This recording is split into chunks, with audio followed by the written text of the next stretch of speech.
কি এমন হলো যাতে স্বয়ং দেবরাজ ইন্দ্র যজ্ঞস্থল ছেড়ে পালিয়ে গেলেন? কি বা এমন হলো যাতে নাগরাজ বাসুকি, সকল নাগেদের রাজা বাসুকি মায়ের দ্বারা অভিশপ্ত হলেন? মা সন্তানকে অভিশাপ দেবে, তাও কি কখনো সম্ভব? কিন্তু হ্যাঁ বন্ধুরা, পুরাণ কথাতে তাও সম্ভব হয়েছিল। তো নমস্কার বন্ধুরা, আজকে আবার একটি নতুন ভিডিও নিয়ে চলে এসেছি। কিভাবে সর্পযজ্ঞ হয়েছিল সে কাহিনী তো আমরা এর আগের ভিডিওতেই দেখেছি, কিন্তু সত্যিই কি পরীক্ষিতের পরে জন্মজেয় থেকেই সর্পযজ্ঞের সূচনা হয়েছিল, নাকি তারও আগে থেকে এই কাহিনীর সূত্রপাত হয়েছিল? আজকের এই ভিডিওতে আমরা সেই সম্পর্কে কিন্তু জানবো, তাই পুরোটা জানতে গেলে পুরো ভিডিওটা দেখতে হবে। তো চলুন বেশি দেরি না করে ভিডিওটি শুরু করা যাক।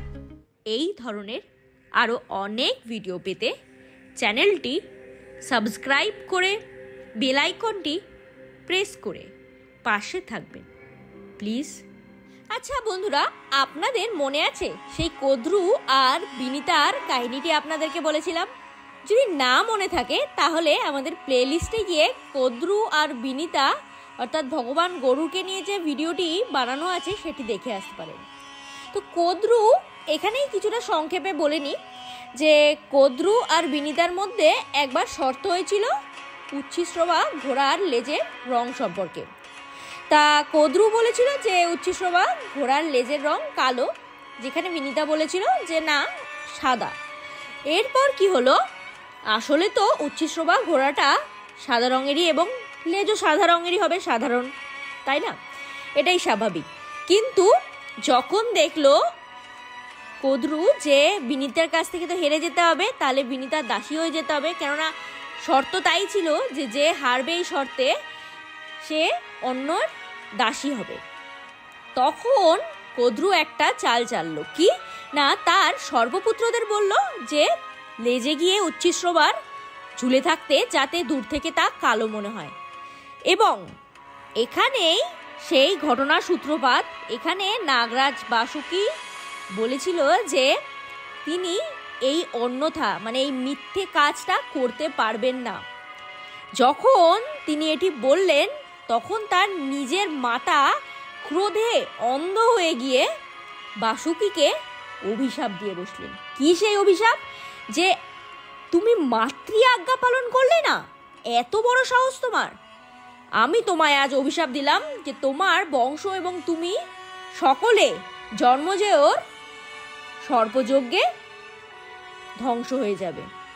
এবং বন্ধুরা এখান থেকেই সেই সূত্রপাত।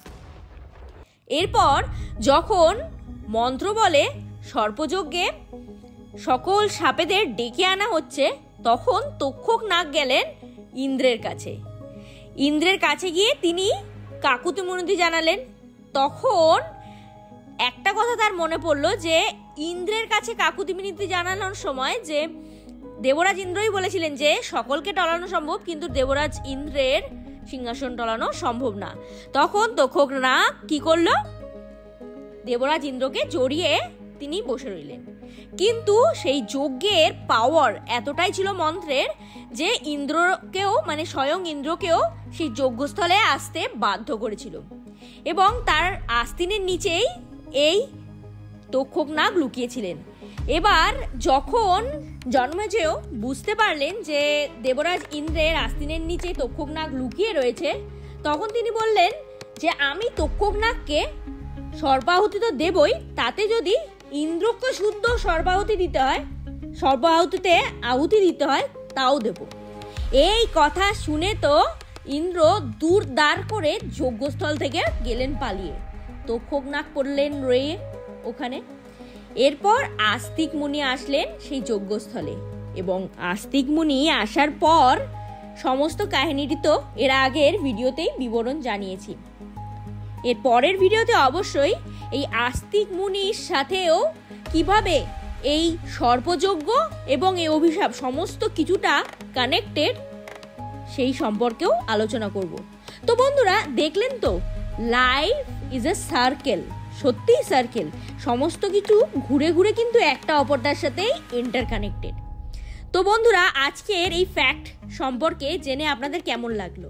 ফ্যাক্ট বলুন, কাহিনী বলুন, যাই বলুন, তবে দেখলেন তো কিভাবে মহাভারতের সমস্ত কাহিনীগুলি একটা অপরটার সাথে জড়িত।